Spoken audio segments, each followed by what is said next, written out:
still under your spell, 'cause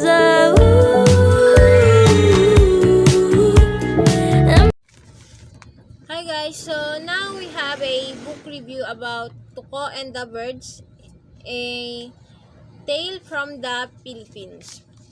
So this story was written by Shirley Climo and illustrated by Francisco X. Mora.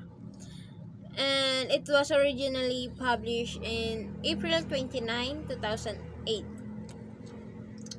So the genre of this story is it is a folk tale.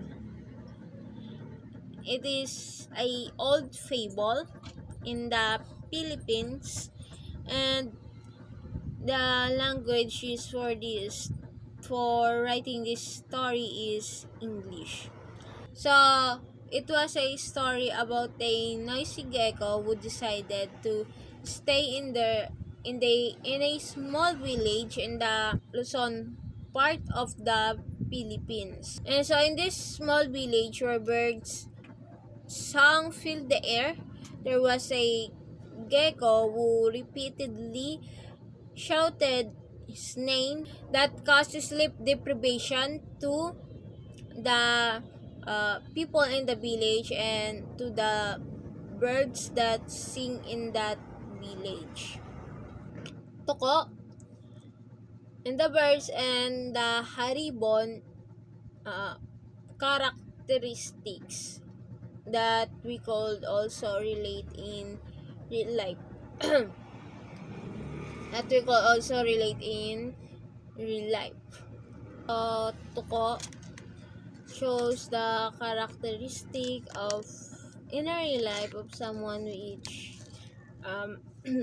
does not give considerations to others, and also shows his selfishness and self-centeredness, and does not consider others, while the birds shows the unity in a community to solve their problem, and haribon or hari ng mga ibon, which is the eagle or agila in Tagalog, shows his